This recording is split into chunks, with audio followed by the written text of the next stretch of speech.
Beverly Buckley back with the truth about banks, and today I'm speaking to a chief. The first chief I've ever spoken to, actually. I'm quite excited today. Okay, so I've got Thoko, Thoko, and Nthabiseng, yes, yes, and I've got Andrew as well. Andrew, your surname again? It's Mulefi. Mulefi. And Yes. your surname? Kunele. Kunele and Mpendulu. Okay, so we're going to be chatting today about what their experience has been with the banks, and also the situation that people in rural areas or people who have got, tribal land and those kinds of things, what's been happening to them as well with the banks and how they're being taken advantage of. So I think I'm going to start with you, Thoko. What has been your experience?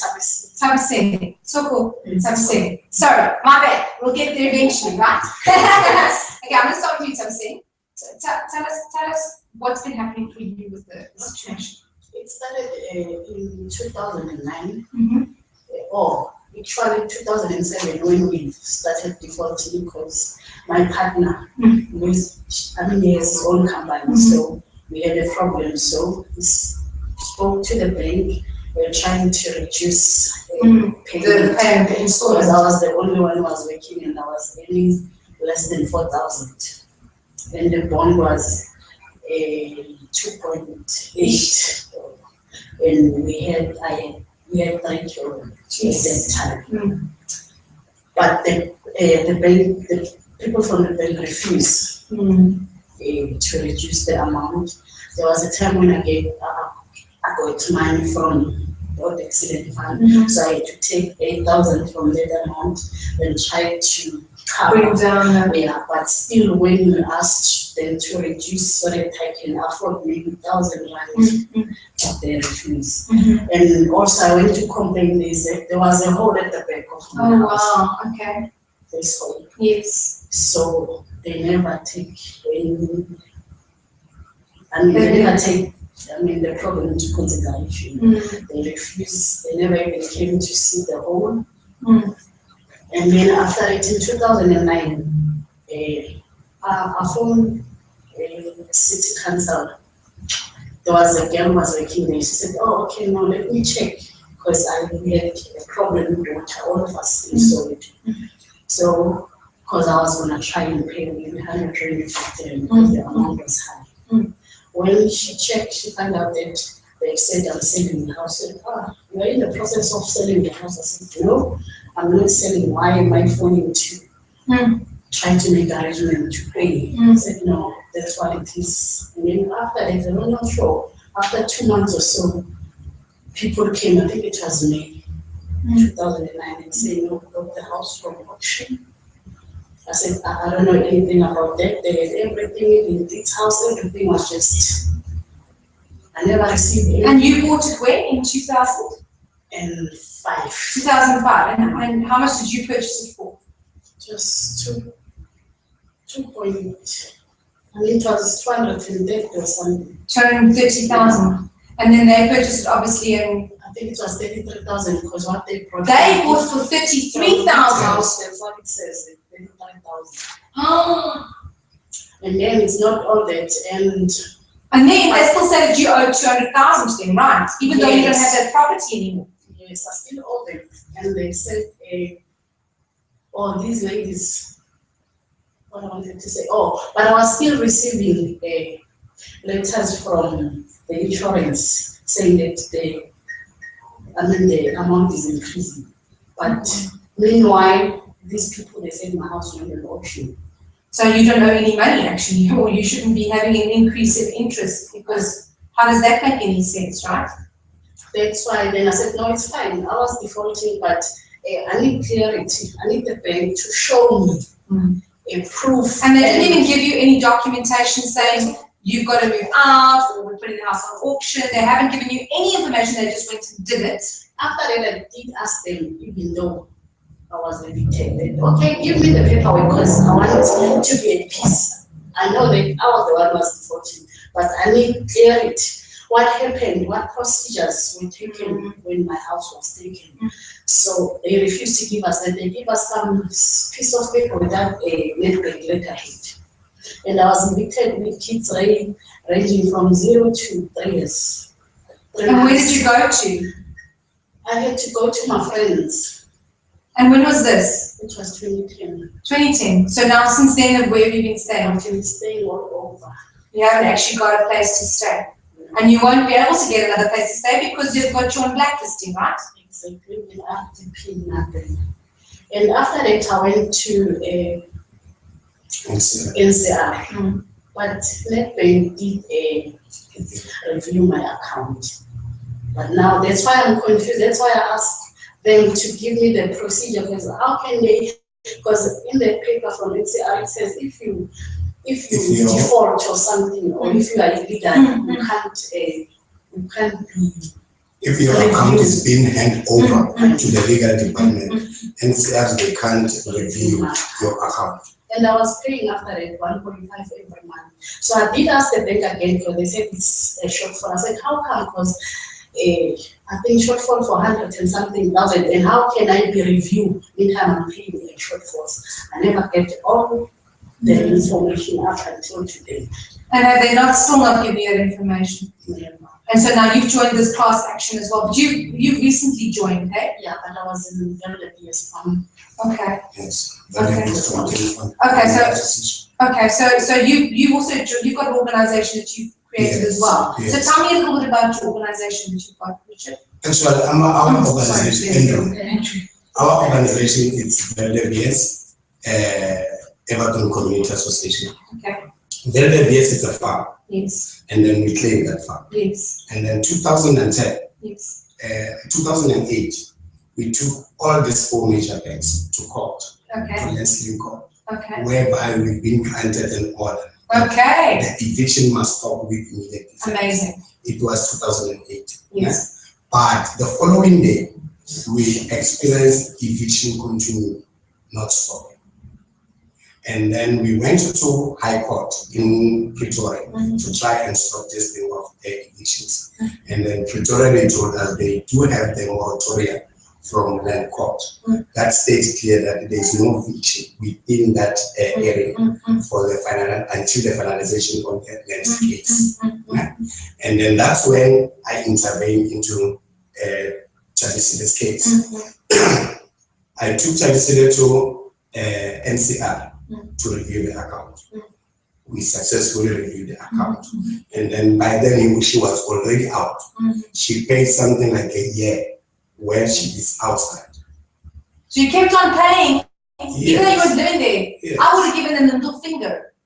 I think after 6 months, we wrote another letter to NetBank to make them aware that the person, Nthabiseng, she's reviewed the account, but she had maybe 2 years evicted from her house.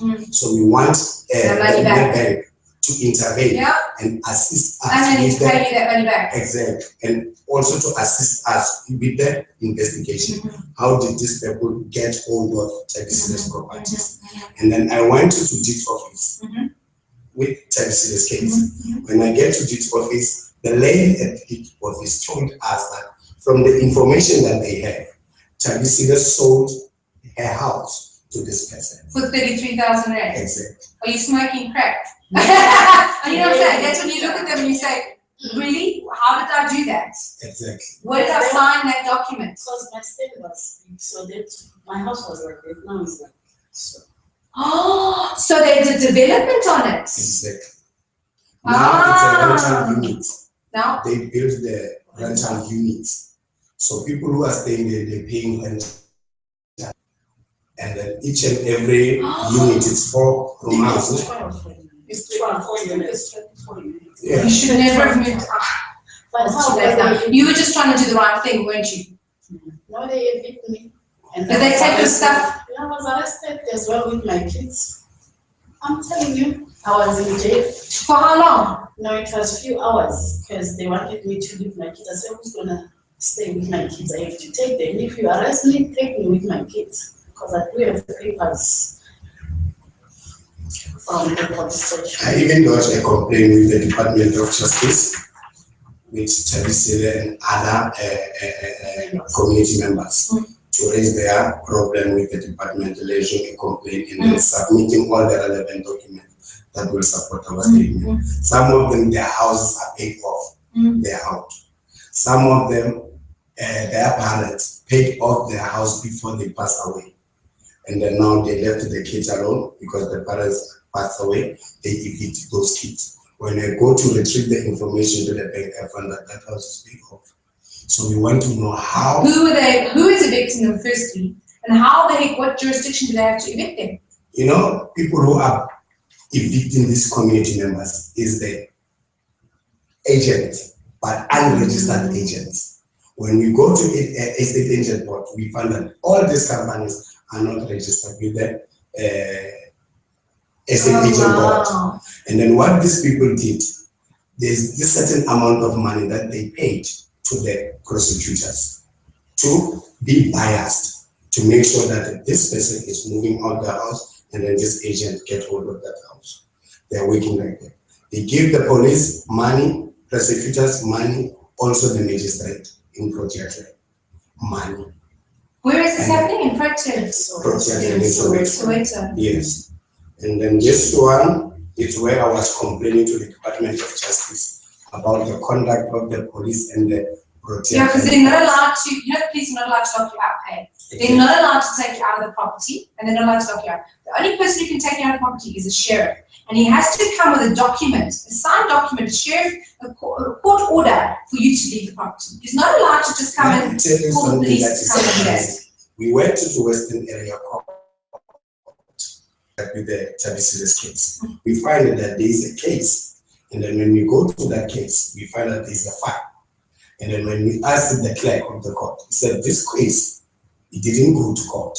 We don't know what is happening. But by then, Nthabiseng was having a court order that evicted her to the property. And the police came and evicted you? Exactly. It wasn't a sheriff? It was sheriff and the police. But then who's the sheriff? Sounds... Maybe he came in, I don't know, because but he has to give you a document that you have to sign. Because I wasn't even there. I was next door to fetch other kids because I was from the clinic. So when I came back, everything was out. They took everything out of the house. They're not allowed to do that. They stole my money because it was month and it was the 4th of May. They stole my money, my jewelry, lot of things. They even take my sunglasses. I can't even buy. Can't afford to buy another one. Yes. If they thought it was just this is the sunglasses, but it was my prescription ones. Yeah, we have more than 800 and something people who we lodged a complaint with the South African police. Until today, they're still investigating. But if you can check, the response is from 2010 till to now. And 2007. Exactly. They didn't conduct any. You should do one every month. Then you've got 100 complaints, times 100, and they're going to go, oh, I've got to go do something with this. And from the Auditor General, from the Land Commission, Protea it's not ourselves how these people can be evicted from their house, but the area itself is not proclaimed under a residential area. You can't take that land. Exactly. It's only, they know it's only a farm. There is no people who are living there. But people are there. So it's illegal. And then, exactly. Which means the development is illegal. So these people, the way we see things, they're running away from refunding these people back because they sold that house to them. And then those development, it's not illegal. Government didn't know anything about this. I went to Netbank. There is this lady, it's a manager, Jamil. He told me in the face that government is involved in this thing. Banks are involved in this thing. Also, the magistrate court are involved in this thing, which means I'm fighting a losing battle. I said, okay, we will see about that. Even today, here in Protea, I think she owned more than 14 houses, and she's working there at Netbank. How did he manage to get hold of those houses as it's a net banking? Shows you. So that's a good question. The truth about the banks, right? Exactly. Even the lady I went said to me, I don't have money, so I won't win this case. Well, now you've got people behind you, and you've also got Advocate Douglas Shaw, who specializes in this. Exactly. So have you found out about what he's been doing and things like that? I found information about Douglas Shaw through Nthabiseng. And then immediately when he told me that we can't start it here, I even paid 60,000 to make sure all my community members, I paid for them back. So I was saying to myself, this is the platform. That's what I was looking for. Because a lot of attorneys here, you can't trust them. You give him money to do this thing for you, at the end of the day, it's going to make partnership with your opponent. So that is why we don't have that much confidence to local attorneys.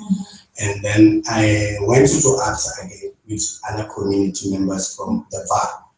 When we go to ABSA, they told us that ABSA, they don't have any title deed for any household. If we can have a strong attorney, we must take ABSA to the court. Yes. Because they don't have any title deed for all community members who financed by ABSA. They don't have all those title deeds. Because this house is the social development houses.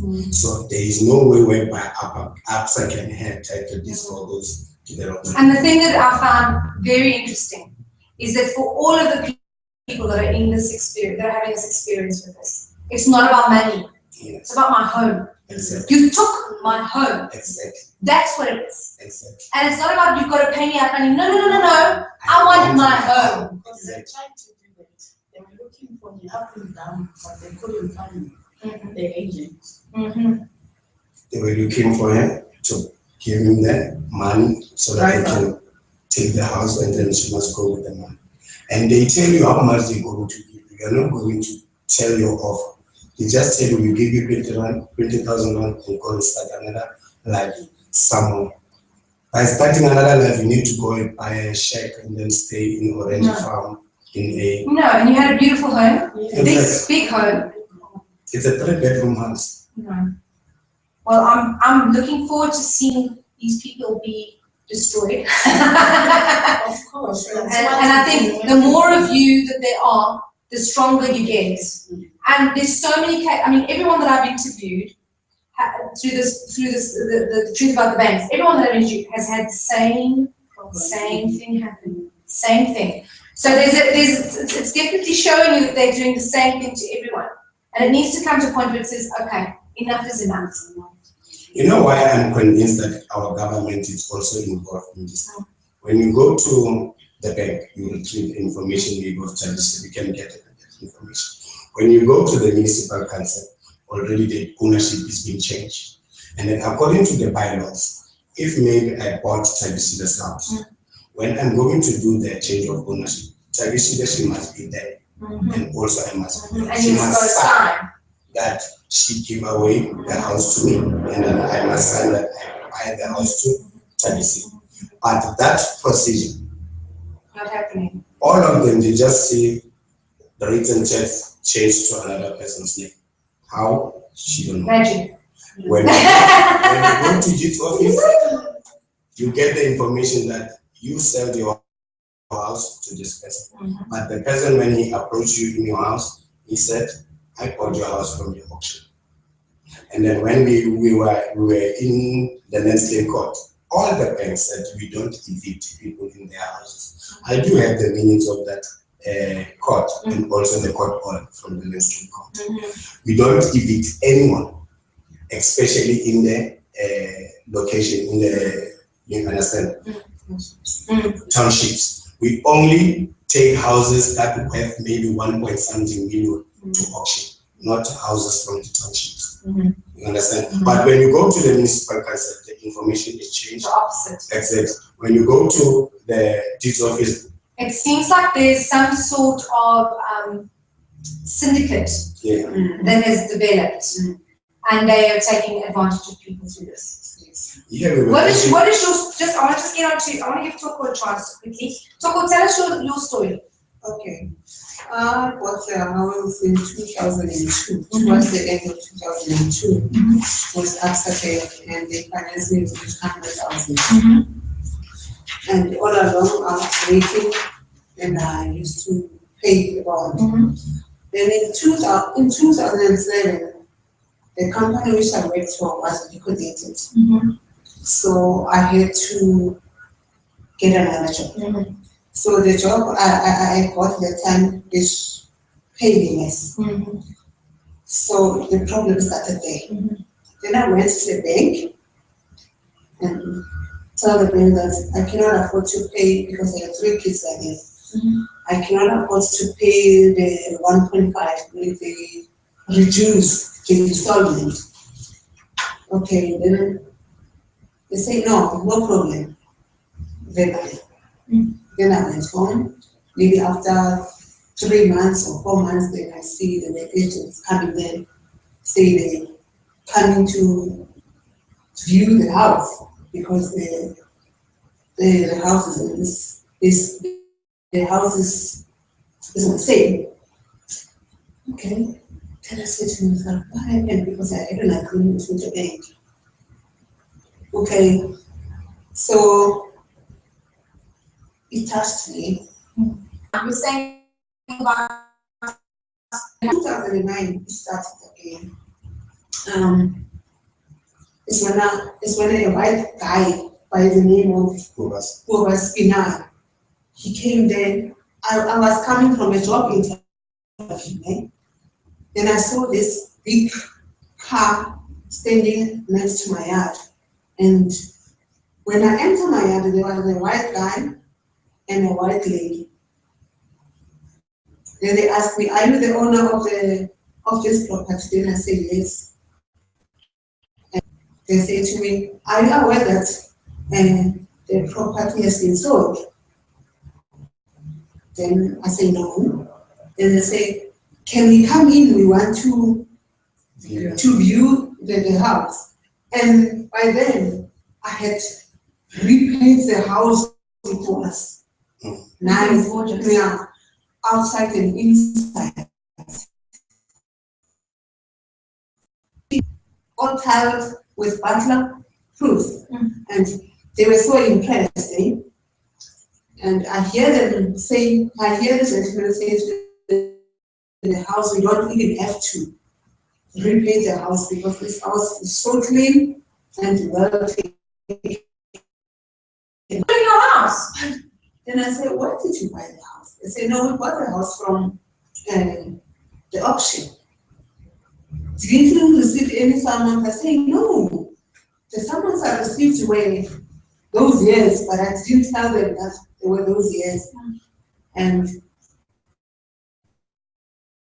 we can offer you 10,000 if you leave this house the way it is, and you're not giving us any problems. 10,000. And how much have you spent on the house already? 100,000 plus whatever else. Yeah. I hope you gave them a middle finger. You know? Then what happened? Then after that, another person introduced me to Andrew. Are you still in the house now? Yeah, I was still in Don't move out. Yeah, I was I'm not in the house Oh. anymore. I've moved out. Then in 2010, they towards the middle between, and I was like, my next door is away from my house. And I left a cell phone in the house because I was just going to have a chat with my neighbor. And when we leave my friend's house, we hear people screaming. And when we went out, when I went there was a sheriff of court and policemen. They didn't want me to enter that house because I had money there. My son just got a job and he gave me money to buy grocery and the other stuff and to pay the people which are loan money, you know. They took all that money, they took the records, they broke the butler doors, they broke the door, find their way in. They went straight to my bedroom, they took my jewelry, they took the money, they took my clothes, my son's clothes, my other son. They took everything of his. He just got a job, so he was spoiling himself, buying himself clothes from Truett's, boys like expensive things. So they took everything. And the guy, he was there with the police and the sheriff. When I want to take my stove, it was fitted. They say, I can't take my stove. And that was so sad because the stove was still new. They say, you can't take a furniture which is fitted. Then I was like, I was helpless. I was standing there, and the community was helping me to unpack my stuff because they just took everything and put it in the sheet. The duvet covers. Yeah. That's like they do like that. They just put everything. Mine was even masked, they go mask inside my clothes there. But what I was surprised, they eat all my, like I had kids which were at the primary school, so their lunch box, their lunch food, like bologna, cheese, juice, they eat that. I'm shocked. Yeah. And I'm standing there in the streets with my clothes and my kids are at school by then. There's a truck. This poor guy, he owns a truck. The new owner is moving in. And I'm standing there. And there are securities which are. Where is this from? It protects them, extension 12. And so has he got the new owners, or he's renting it out to somebody else? No, they bought the house from Corbett. So Corbett is an estate agent. It's a state agent. But he's not, he's an attorney.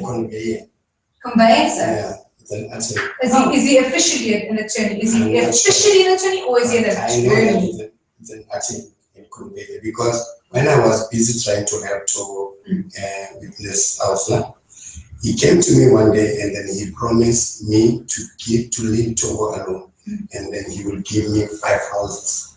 I said, where did you get those 5 houses? Why don't you sell those 5 houses and leave Thoko alone? After I was arrested, because were you arrested? Yes. Because the detective, senior detective Metascap, he was the one who is conducting this illegal evictions. And then he owned a lot of properties within project. And then he told me straight that one day I'm going to get rid of him. He made sure that I'm arrested and then sent to Sun City for 6 months without. Did you go into prison for 6 months? Without any charge. Without a charge. When was this? 2010. They also went to their case, we were also arrested. They were arrested to come to my case. We asked charges, they said, no, same case, go to jail, all of this. Did you also go to jail? For weekend from Friday until Monday, while we're in their case. So they just give the police on their side and they say, you don't shut up, we're going to lock you up. Yes, that's how they shut you up. But then it makes you more angry because you go, okay, just wait. Just wait. Okay, well, I hope that you've got all of these documents of everything that's happened with all of the illegal stuff that they've done, because I know more of that stuff is going to put more weight into the case. And I mean, you are so courageous, all of you, to be standing up to them like this. And I want to give you lots of, encouragement not to give up. No matter what, don't give up. It's not acceptable. It's not okay. We're doing these interviews here so that more people can know about this kind of situation. What is going on? Because if we don't talk about it, if we don't expose it, people won't know about it, and we won't create any change. And the thing is it's happening all over the world. And somebody must stand out so that we can able to make change. Exactly, but all of us need to stand up. Exactly. You know, it takes all of us to stand up and say, this is no longer acceptable, and to know our rights. And I think the thing is if you knew your rights, Would you have left the property? Not a chance. If you'd have known how all of this, you would not have done that. But we don't get taught that. Yes. So we don't know what our rights are. And that needs to be a part of our education system. For us to know that our rights, our home rights, they cannot evict you. It's not allowed. It's illegal. I even went to Johannesburg City Council, approached them about how they can able to change ownership of Thoko and Nthabiseng without their presence. This is the letter that I was received from the City Council. We acknowledge your receipt. We further refer to subsequent meeting officer. Okay, but what does that mean? All it says is, okay, thanks, we got your letter. Okay, thanks, we got your letter. I met with them and then I asked them about maybe 4 different cases. How did this person, because this was a municipal council house, how did you manage to change ownership without this person knowing? How did you change ownership of Nthabiseng without them? They didn't even know how to answer us. Yeah. So this needs to be brought to the court so that they can say. I also took this one to the human settlement. The complaint was lodged in the department. Please note your complaint is referred to special investigations. It's like they send you around in a circle, right? Yes, this one is from the NPA. So they do that. That's their game, right?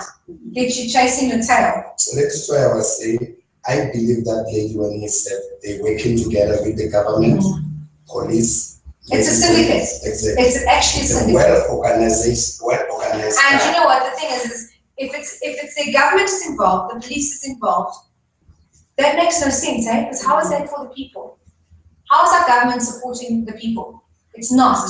It's actually, it's making them think we're giving you land and then taking it away in a legalese way. And after you develop the particular land, exactly, they take it away and they take it away from you. Or they see, oh, this is actually a nice piece of land. Yeah. You know, we'll give all of them the rubbish pieces of land that we don't want them to have, but we want them to still pay for it. Exactly. So like some people's houses have been built on sewage plants. You see, you even said there's I've actually reported this whole the problem kind of worse because you put 3 tracks in this wall, they're just sinking down the ground. 3 tracks. And after they evicted, they built this structure. On top of them. On top of that. Well, okay, so I'm going to wrap this up now. Thank you very much, all of you. I'm going to give you that. Okay. Thank you very much to all of you for coming and joining us and taking time out of your days. I mean, I have a working day as well. It's a very, very good thing that you're doing here. And I think, Andrew, I think your heart is quite a big. You've got quite a big heart to be able to be wanting to help and assist these people. And I want to say you're very, very courageous for what you've been doing, and don't give up. And keep moving forward. And I know that Douglas Shaw is going to do the very best of what he can do, because I know Douglas personally, and he's really got a heart of, he really does care about people, which I think this is about people. This isn't about money. It isn't even about land. It's about people. It's about your home. You know, like these people who've been in their homes for 4 generations. This eviction, 17 years. 29 years, 34 years. I mean, a 66-year-old man, they lock him in prison for 6 months. What they do? It's ridiculous. It's ridiculous. And those are the elders. And then you've got grandmothers who are the gogos that look after the grandchildren. And where do the grandchildren now go? Because the gogo's been evicted. How does it die? You see, because of the shock. They pass away. That's even more. I mean, you had a stroke. It's ridiculous. So I want to say thank you very much for being on this interview, and we're obviously going to put this online as well. So I wish you all the best with this case, and I think it's going to come to a close next year. Next year is a powerful year for us, and we're going to start saying enough is enough now. Okay. If this thing can go well, with around our community in the valley, I think we have more than 32,000 people who were illegally evicted from their houses. And have these people all part of your group yet, or not yet? Are they all? I do have their data. Oh, good. All of them from Val to Soweto. And if they all sign the documents and saying, we've had this, we've had that. Excellent. You've done such great work. Excellent. Well done. So now we want to have someone who can finalize this thing. Yes. Legal. Take it all together and say, enough is enough. Exactly. And these people need their homes back. Exactly. Thank you very much. Awesome. Have a great time with it, and I'm looking forward to seeing it all come together.